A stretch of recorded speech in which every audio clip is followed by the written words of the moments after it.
it feels good to be out of January, doesn't it? But the window is still open, and what is going to happen, and what does it mean now going into the last couple of days of this transfer window for Manchester United? They're going to go through the definites, what is on, what is not on, what is actually happening with possible transfer targets on the ins and the outside of things, medicals, everything that's happening, along with a game weekend, and only 2 days, like I said, pretty much. Well, you could say 3 if you include today, but football is at the most, football's at the top of everybody's thought and thinking process right now in terms of what they're looking at this weekend, how much business will get done. United working overtime, it would seem, but yes, football is on again. We've got Crystal Palace tomorrow at Old Trafford, so that is crucial as well. We're talking Dorgu, we're talking Tell, we're talking Rashford, Garnacho, and that's about it. Everything else has gone a bit quiet. Is anything going to happen over this weekend? That's the interesting question in all of this. Could there be any transfer, well, let's say mega deals at this point? Because it doesn't look like anything is in the offing right now.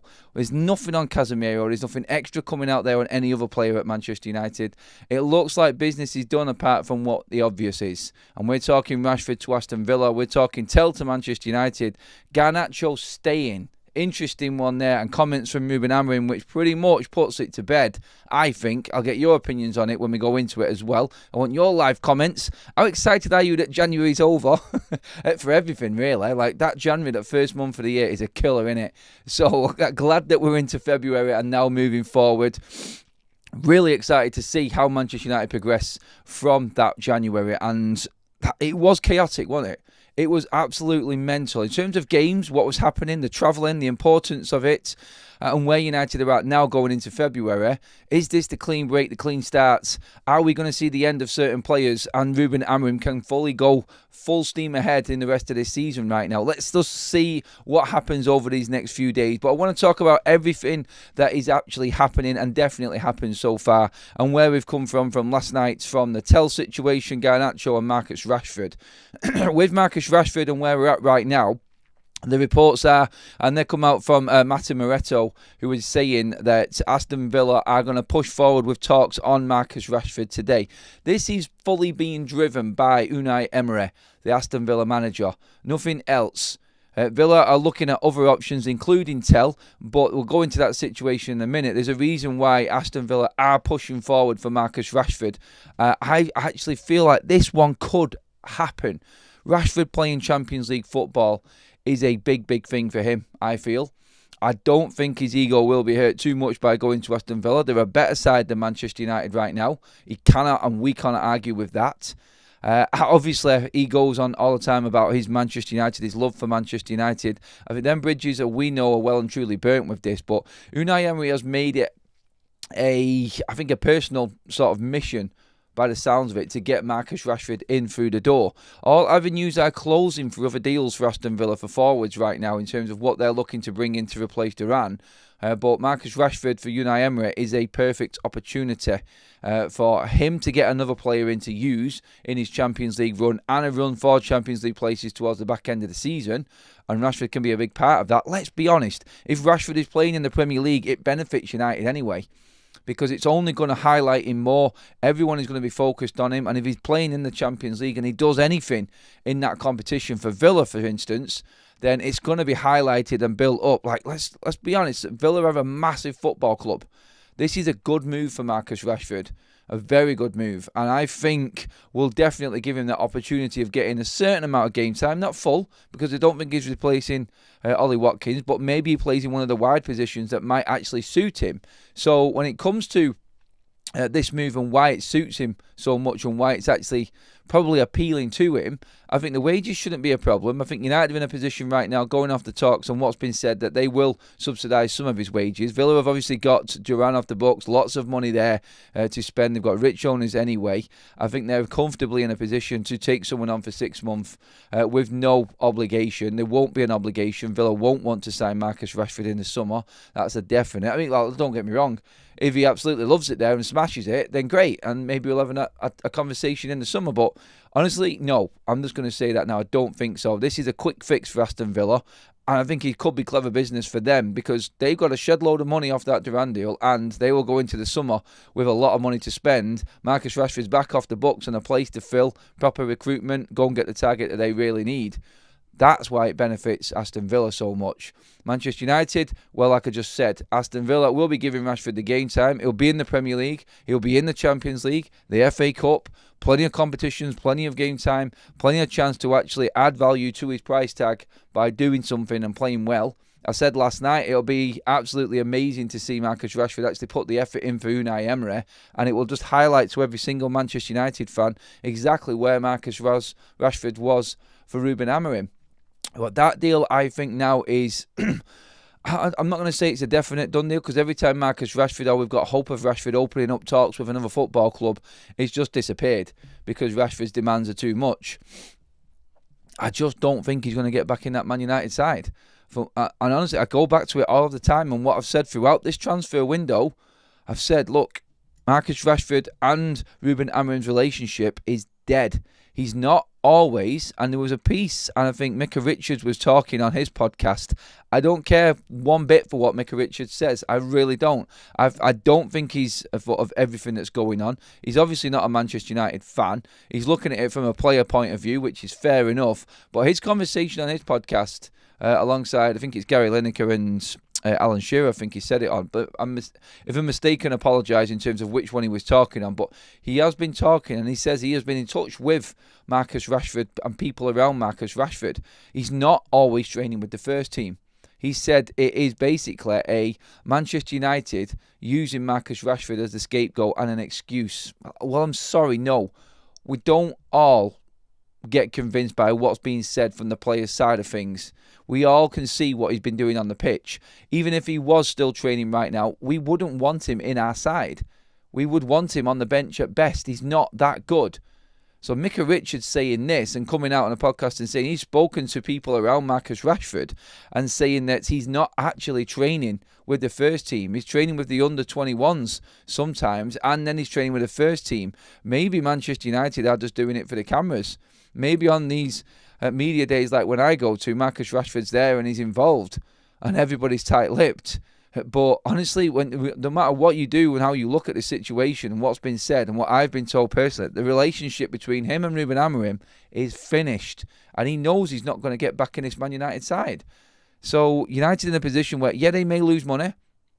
But honestly, if they get the right people in place around Ruben Amorim and this team starts to gel without Marcus Rashford, and we're seeing progress without him now, they may look at that and go, well, if we win the Europa League, we're actually going to be better off financially anyway. I know we need to sell Rashford.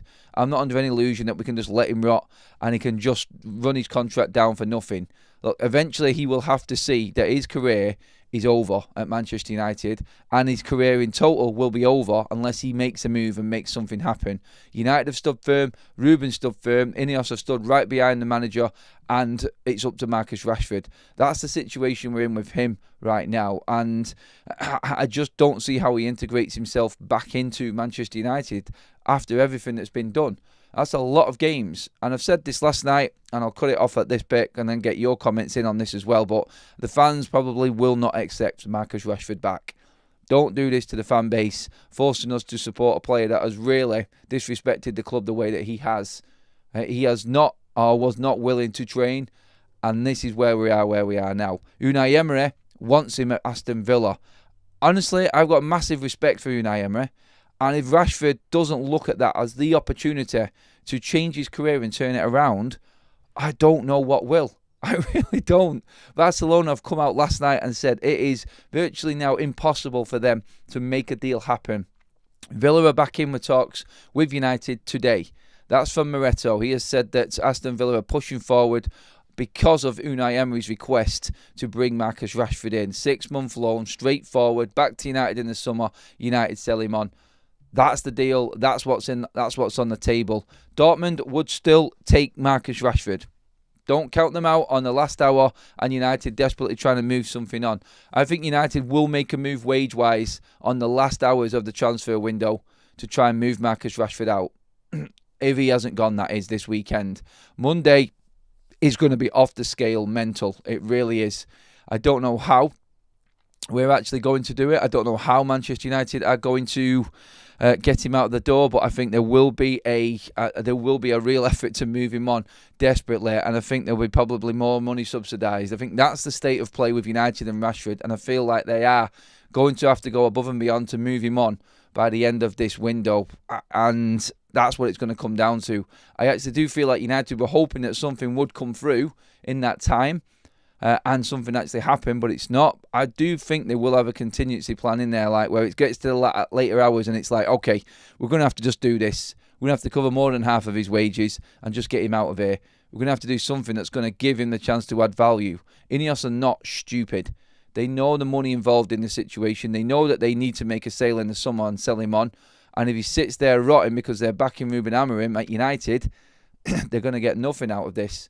So I think there's something definitely in place where he's moving by the end of the window, and there is a good chunk of his money being covered by Manchester United. There has to be, because it makes no sense with everything that's going on for a player to just rot for the rest of the season. As much as we're all happy with that, and we really don't care about Mathys Rashford, the club will have to make money out of it somehow.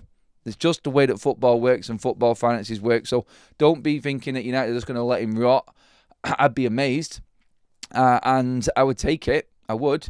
I just don't think they're going to do it. I really don't think they're going to do it. So for me, and I think the way that things are going right now from what we've read, I do think that Mathys Rashford will be gone by the end of this window. I hope it's Villa. I think it's a good move for him. Player and club. I do. I really do. I'm going to get into the comment section on this now, everybody. Get your comments in, everyone. Make sure that you do give the video a like as well. We're already creeping up to 1,200 people. Plenty of early birds on a Saturday morning. I think everyone's just excited. The Premier League football is back this weekend. I am now looking forward to the game against Aston Villa tomorrow. I am. I'm looking forward to actually, not against Villa, sorry, against Crystal Palace. I'm looking forward to that game now because I've seen optimism. I've got a little bit more hope in what we've been doing with the team and how the team is adjusting to Ruben Amorim. It's a harder game against Steaua Bucharest, Crystal Palace. It's harder because it's at Old Trafford. Crystal Palace are a better team. They have more energy, they have a better midfield, and they have better attacking options that are really going to challenge United. I'm under no illusion that that is going to be a tough old game for United tomorrow.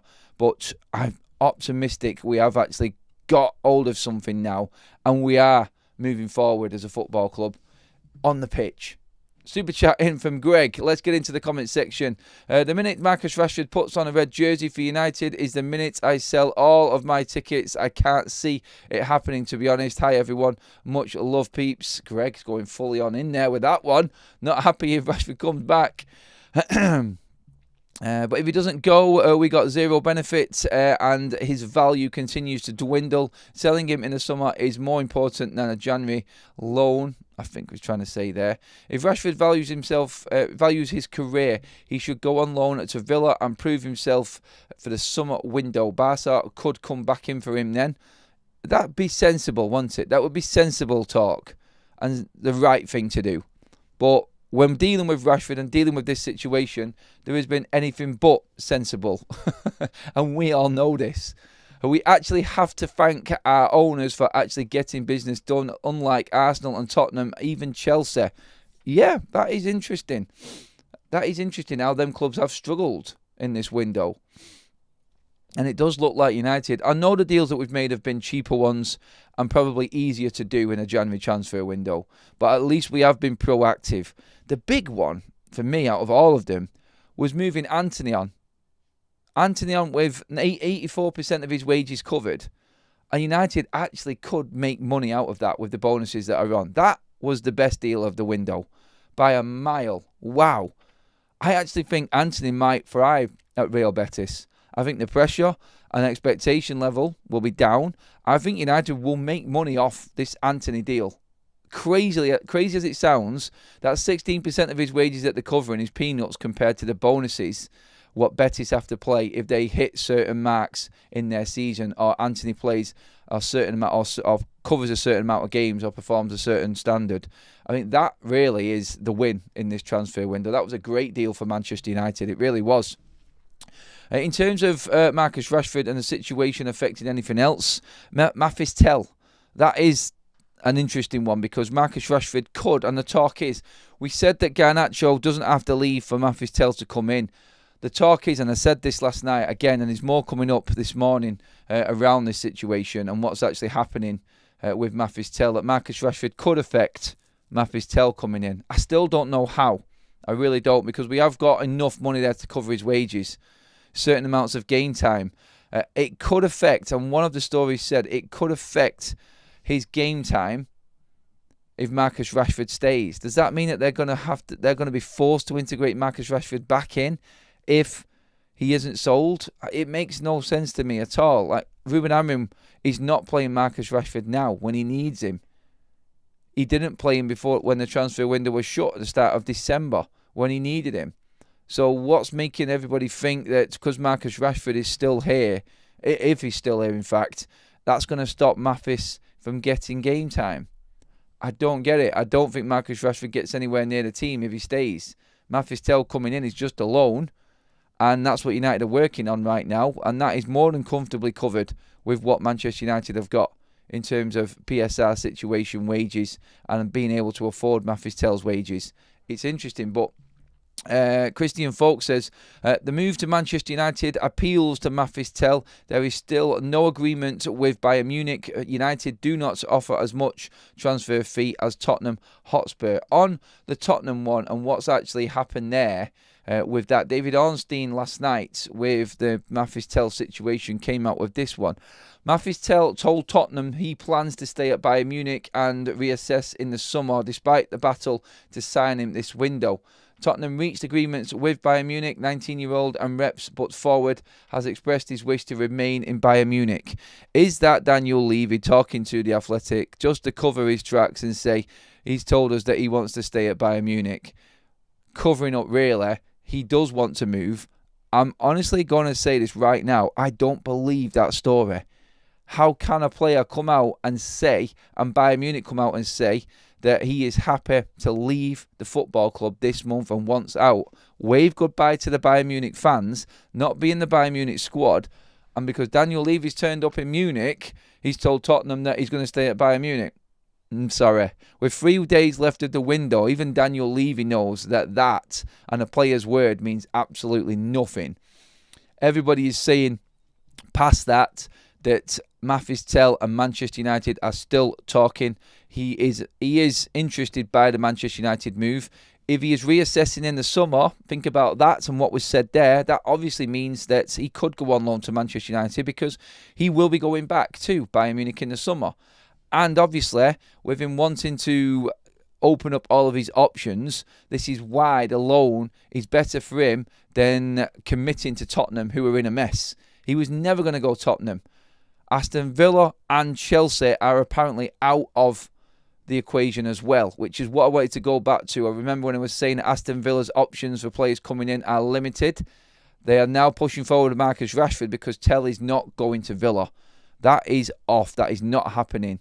So Chelsea, Villa and Tottenham are out of the equation for Mathys Tell. That's been said and that is clear. There is only Arsenal, United and him staying at Bayern open right now. What Arsenal are going to do with Ollie Watkins, I do not know. How invested they are in that situation, it's gone a bit quiet. It's a bit weird, that one. But Manchester United at the moment is the one that Mathys Tell is pushing towards. Can United nail down this loan deal? They are moving off the academy players on loan, as we know. There is room in Manchester United's squad right now for another forward, especially with the emergence of Dorgu and what's happening with that. By the way, on Dorgu, he did not play last night for Lecce. It would have been stupid. We were talking about this yesterday. He was involved in the matchday squad. Lecce informed Manchester United he was in the squad.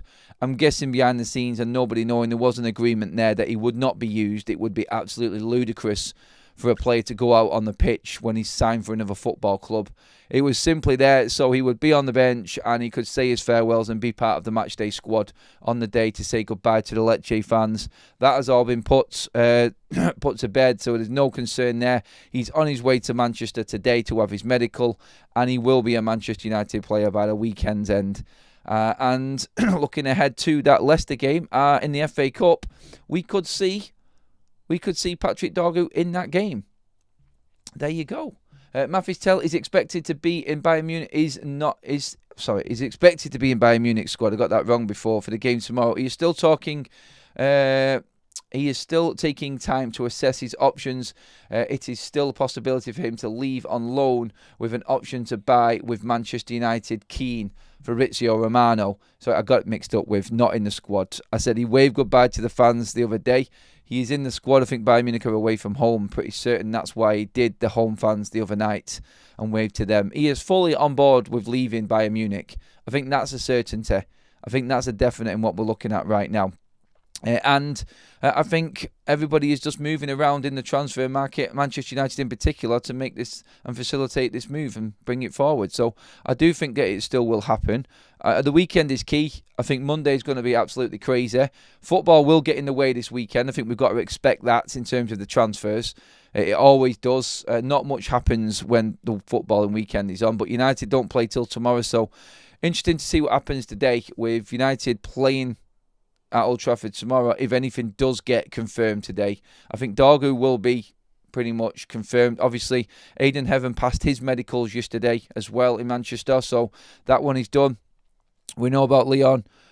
Dorgu today. Are we going to get one more? Is Tell going to come in as well? And Manchester United make 4 signings in the January transfer window. That would have been crazy. By the way, everybody, I've watched some more highlights of the game. If you haven't already, just go and watch back Manchester United's under-21s game against Oldham Athletic the other night. On Wednesday night it was. Go and watch that back and watch Sekou Kone's performance in that game. There is a player coming through Manchester United's ranks. He is starting to really develop and find his feet. And that talent that Christopher Vivel was looking at and bringing in and made a priority for Manchester United this summer is definitely looking like a decent investment right now. He does look the part. And has started to really, really come on now. Just go watch that. So, because what I'm saying here is like everything that we have done, the underwhelming factor of Manchester United's transfers compared to what we have done before. And I'm not saying that in a bad way. I'm saying that in terms of names and players, and known players, and what Manchester United have done. Big transfers, big signature, like statement transfers. And that's not happened, obviously, has it? But I feel like by the time we get to the summer, the question's going to be asked about Sekou Kone going on that Manchester United tour, wherever it is in pre-season. I reckon he is going to be in that matchday squad next season. Going forward, this is what we have to look at as well. United might not have to go out and spend certain amounts of money. We have got a player there that could easily cover and come in alongside Manuel Ugarte. If he continues on his development path the way he's going right now, and the way that he's actually progressing through them under-21s and them games that he's playing there, then come the summer, you could have a player there that's knocking on the door as well, saying, I'm ready. If we're bringing in 17-year-olds, 18-year-olds, there's no reason why one of our own coming through, and I know we brought Sekou Kone in, why are we not bringing in another 18-year-old in the summer that's already in our ranks? Just watch it, because we have got depth when we look at it. Him, Chidowabi Martin, certain other players as well within that academy, they could start filling some gaps. Just watch it back and watch the highlights and how good he actually is and how he's actually starting to mature. Because I watched his first few games and he wasn't that great. He was struggling to find his feet. He's struggling to adapt, but he is coming of age now. He's definitely progressing. So I think there is a real potential for Manchester United to actually be in the mix for bringing some of them players through in the summer. I do. It's on purpose. Rashford sits tight, collecting mega bucks weekly and not playing reduces his value just to piss the club, F the club, whatever that is he's supposed to say. What a cancer. ATKO, it's a win-win for United. If Marcus goes, we get wadded. If he stays, we get a 60-cap elite striker who can skin defenders 1v1, cross, head, shoot and pass. Plus, he'll train and work harder than others. I don't know. That just looks like a full comment of sarcasm right there from ATKO. I was shocked to learn that Emery was the one pushing for him. I think he actually might accept before Manu and Ineos have fully checked him out. Look, I said that before with Unai Emery. Like, that is if that doesn't encourage you to move there, I don't know what will. Like, Champions League football, challenging at the top of the Premier League for the Champions League places. the FA Cup, and Unai Emery, one of the best managers in the Premier League, actually wanting you personally to come to the club. That should be enough, I think. In terms of Tell and everything else, get your comments in on that one. I do believe that United are going to make... I think they're going to make this happen. I'm not too concerned if they don't, obviously, but I would like another forward in. I think it will just give us that extra push. And I'm saying this because of what I said about Rashford. I just don't think he's going to play him. So we do need another option there. And one injury away from a Mainu or a Garnacho or an Ahmad, and United's season could just fall off a cliff. I do think we need that extra body and that extra bit of skill and quality up front. And I think he will just give us enough from now until the end of the season. I really do. Isn't there less risk buying a player from the Prem? There is no adjustment from a different league. They are ready to go. That's true, Big Jack. Compa Smith, we need to buy the correct handful of senior players to help these kids. We can't afford to mess this up. And Ruben Amorim has said that. So I think there is a real effort from the football club to make sure that the signings are perfect and they've covered all angles.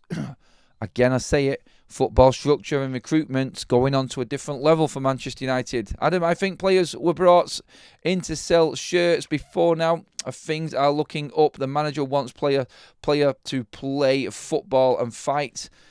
Yeah, I agree, Peter. There was a big commercial push in a lot of Manchester United's transfers over the last 10 years. I'm excited by the youth coming through over the next few years, says Block. Me too, mate. Rashford ego is writing checks. His legs can't cash. Top Gun. I'm guessing that's Stu or someone who's changed the name again. It's got to be on it. I like the line, though. I love that film. Getting Tell would be absolutely great. Way to show Rashford United aren't desperate for him. Perhaps that's another thing you could say. Yeah, that's another sort of sign that we really don't need you here, Marcus. You are gone. Simple as. There are pictures floating around as well about Patrick Dorgu and getting ready to leave. He is going to be on his way. Manchester United quickly, another one for the summer, just before we move on to the next story. There are stories going around about United now being in for Boniface in the summer from Leverkusen. 50 million is his price tag. Don't want to look too much into that. It may just be a Manchester United, on Manchester United's list, sorry. I think that's about it. I can't see anything else with that at all. I've not heard anything or there's been any rumblings. I'm guessing he's a striker that United have just monitored. As you would when there's decent players going around. I mean, it's brilliant. I mean, he has done well for Leverkusen. He's been a big part for Xavi Alonso over at Bayer Leverkusen. So, yeah, that story is floating around. Don't want to take or pay too much attention to it. It is one of them that I think is just being put out there at the moment. So we touched on the Quenda one yesterday. That deal, everyone is saying that deal is done, which is mega. I don't need to go into any more detail on it, but if you wasn't watching yesterday, the Quenda deal looks like it's already done for United for the summer, which I think is really good recruitment. To have that done and ready to go and already have a signing in the bag as soon as the season finishes pretty much, I think is good. Them days, I'd love to bring them days back when you actually made the signing already and then the season finishes and you know that player's coming. United don't do many of them. It would be nice, wouldn't it? Well over 1,600 in the room. Thank you, everybody. We've only got 271 likes. Surely we've got to be over 400. I think out of them 1,600 people, there's 130 that can give us a like. Surely you're loving the content. I can tell by your comments. So you might as well just give the video a like as well. Make sure you have subscribed to the channel as well. We came just short of our 73,000 target for January ending. We're only a few hundred off it. Less than 200 off it, actually. So I'm going to say that was a win anyway. But please subscribe. Get behind the channel as well. If you're subscribed, you can get into the chats as well, everybody. So get onto that. Get back to United's performances. The main difference is not Amorim's tactics, although that has helped a lot with players starting to understand his system. But we have played with the desire to win. There is a different mindset within Manchester United's players. You're right, Andrew. You're dead right, and you can see it. I just hope they continue it this weekend. Like tomorrow, I don't want to be that broken record and say the obvious, but massive game. You knew it was coming. Massive game tomorrow. And if we can win it and get 4 wins in a row and make it the first time this season for Manchester United to actually win 2 Premier League games back to back, Oh God, honestly, I would finish January and just stroll. I would float into February with a different sort of look. I would float in there with optimism. I would float in there thinking that United were moving forward. It would, like a good window, perfect scenario. United get Tell, Rashford is loaned out, United beat Palace, welcome February, welcome training time for Ruben Amorim, no fixture pile up because we're already into the last 16 in the Europa League, bring on Leicester in the Cup, then we've got another, I think, 8 days off or something like that, I think, before the next game. So it's brilliant. We've actually done what we should be doing. We just need to get up that league table a bit and look a bit more respectable. But another win takes us on to, 32 points, as we can see at the bottom of the table there, closing in on the top 10. Obviously moving well away from relegation and that 40-point mark and putting that to bed as well. But I'm full of optimism right now. And I just hope the football doesn't let us down at weekend. A couple of super chats in. One, first of all, from Block. Thank you, mate. Adam, I'm finally gold. Have a Madrid on me, buddy. Welcome to the members club and the gold members club, mate. Love that. Absolutely brilliant, mate. Thank you for all your support, buddy. Brian Sheeny with another super chat says, where can I watch the under 21s and under 18s matches? MUTV has stopped doing them all. You can watch them there. Mate, honestly, they put reruns up on YouTube. Go and watch them, mate. If you just search in Man United under 21s, whatever game you want to watch, go on the website to see the fixtures that are there, and then just go on YouTube and you can pretty much watch the whole game on YouTube, mate. So just watch it back, Brian. Honestly, another bad thing about Ineos is they cut the funding for MUTV, so not as many games are being shown on MUTV, which was the whole reason people did subscribe to it in the first place. So yeah, I don't know what United's thinking was with that at all. But going into finishing the transfer window, I just said then, Tell comes in, Rashford leaves, United beat Crystal Palace, and Garnacho stays and takes it to a new level. Because that's where I want to move on to next and make a big point about this situation with Garnacho right now and how Manchester United have dealt with this. And it is a big positive. I'm going to praise it. I'm going to build it up. You may not like it, some people, but Garnacho, United, first of all, standing their ground and not taking low ball bids because they desperately need money.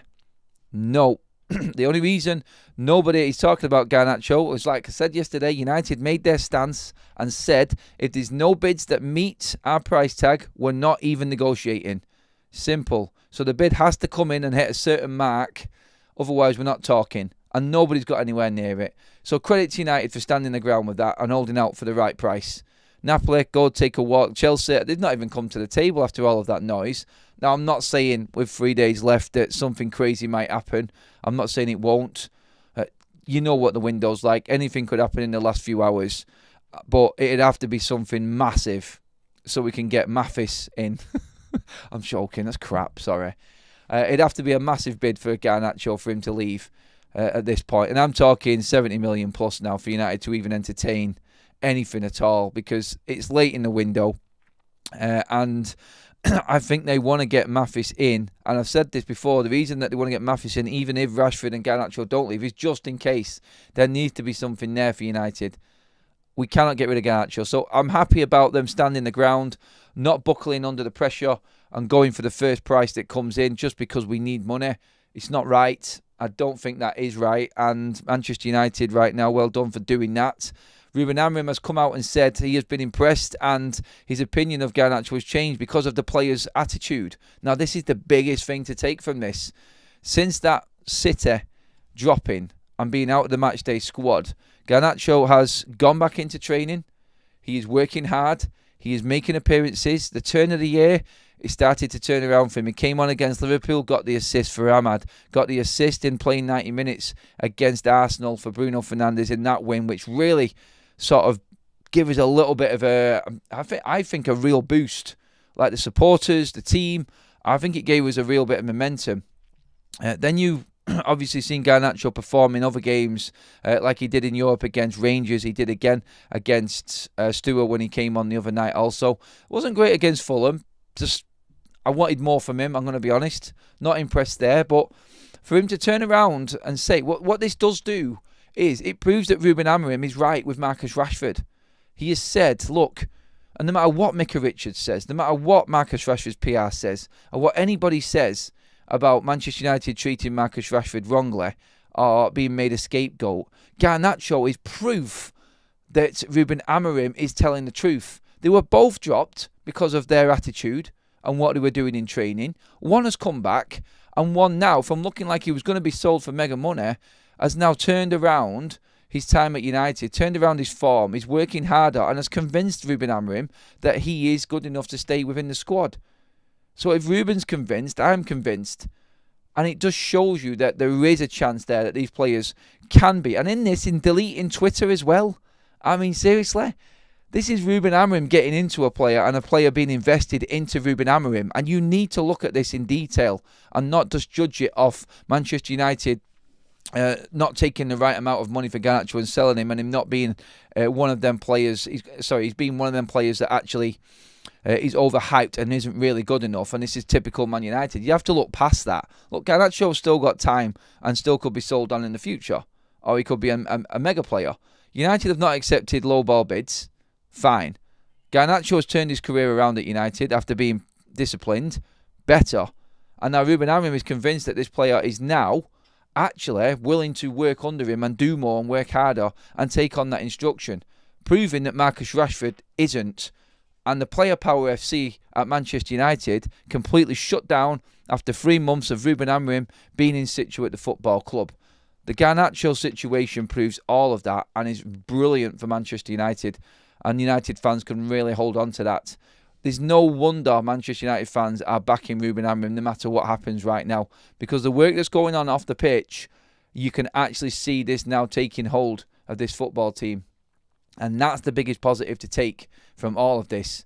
Whether Garnacho goes or not, whether he actually hits brilliant marks in this season for staying at Manchester United, this moment right now and what's happened over the last month and a half with Garnacho, Rashford and Ruben Amorim, I think probably could be the best thing that happened to this football club going forward under Ineos's reign. They know they've got the right man there, and that's why they're backing him with these players. You do what you have to. Remember them conversations we used to have under Ten Hag? Just want to go back a little bit and just remind people, but remember them conversations we were saying Marcus Rashford definitely has got something in his contract where he has to play a certain amount of games. Remember them conversations? They were happening amongst the Manchester United fan base.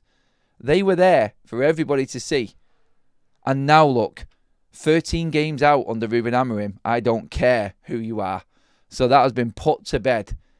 All it was Ten Hag buckling under the pressure and not being able to handle this Man United squad. Ruben Amorim has come in and completely tore it up, and these players have fallen into line. It's brilliant. It's absolutely brilliant, and that's what I'm taking away from this Garnacho situation. Yeah, watch this now. They'll go and sell him for 70 million on Monday, and I'll be sat here like, oh. But then again, I'll sit here and be like, 70 million? At least they've not actually got a bad deal out of it. And United's summer is on. We can go and buy what we want and need. And Tell hopefully would be in.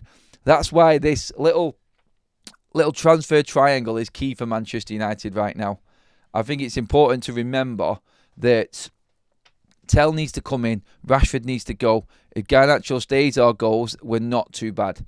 The perfect scenario is what I just said. United keep Garnacho. Tell comes in. Rashford leaves. United beat Palace tomorrow. Welcome the rest of the season. Let's go and smash it. Is that not perfect? I know you could say I'm living in cuckoo land, and I'll probably get a load of abuse for it and everything, but just think of it that way. Look at the conversations we were having last year about Rashford having something on Ten Hag, or he's got this in his contract, he has to play a certain amount of games. Ruben Amorim has just come in and just completely just cut off any conversation or anyone's opinion of that actually being real. Anything that, all the conspiracy theories, everything that everyone was talking about, Ruben's come in and just shut everyone up and done what was necessary. This is why Ruben Amorim will be a legend at Manchester United for what he's done off the pitch. On the pitch will come in time, but off the pitch is where it needed to be hit, and hit hard. I will not change. Where are all the pundits now who are slagging Ruben Amorim off after him not or coming out and saying he's not changing his methods, he's never going to change? Where are all them pundits now? Yeah, they could come back out of the woodwork again if we get beat from Palace tomorrow, but Every United fan knows and understands what's happened at this football club over the last 10 years. And everybody knows what Ruben Amorim is doing right now is more important in the long run than anything that's happening on the pitch right now. And I think that's why he will last longer than anyone post Sir Alex Ferguson. Not just because it's an Ineos man. Not just because he's come into a shit situation and the only way he's up and he'll be given more time even if football is bad on the pitch. But because of his philosophy, because of his understanding of what is needed at Manchester United and attacking it head on.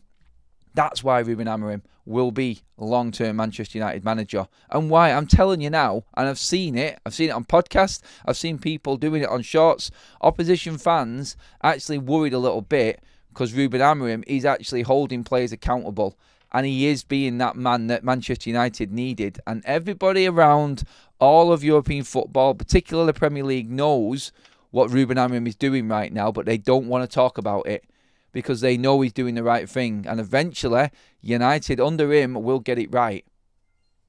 That's my whole sort of pitch and big statements going into the weekend. Please win now, United. Please fucking win. Don't make me look like an idiot. Thanks for the gifted membership. London, that's gone to Darren. And welcome to the membership club, Brian, as well. I love that. I promise you I am doing more members only content as well. It's been a bit mad with the transfer window and it's taken me completely by storm. Honestly, knackered with this transfer window. It is non-stop. The jaw ache from talking constantly about Manchester United. I love it, but you just don't realise that afterwards you're like, wow, it drains the life out of you, but I can't help but love it. I'm just going to keep doing it. But it has taken its toll, definitely. And I'll be glad when the transfer rumours are actually over and we can get back to all of the normal content. It's still going to be full on, I know it is, but you know what I mean? You're not actually looking at every little thing that's going on in the news all the time. I want to concentrate on the football now. And this is what I mean by what I've just said, like going into February. This is actually huge now. If we can just finish January like we are doing, get the win this weekend, get this window over, and go into that first week of February, beat Leicester in the FA Cup. We've got so much to look forward to, United fans, going into the rest of this season. And it's all because of one man. It's all because of Ruben Amorim. And I absolutely love this guy. I've sat there and I've been at a press conference with him as well. And the way he bounces off the media, honestly, they don't know how to take him. And the knives were being sharpened before that Rangers game. We'd just been slaughtered off Brighton. We'd just had the TV being smashed in the changing rooms and all of the fallout. Worst team ever. And from that moment, Manchester United have gone on and won 3 games in a row. He's dealt with things. And that's the difference. If we make it 4, wow. And then we've got another calm week leading up to Leicester. Like I said, all of a sudden, Manchester United are actually looking like a real football club again. And we just need to get back up into that top half of the table. That's what we need to do. Let's get some comments in before we finish up. Director of football. It's similar to Jose with Shaw. Directing him positionally when to go or to drop. This is happening now as Nacho wasn't listening initially, but changed and he realised executives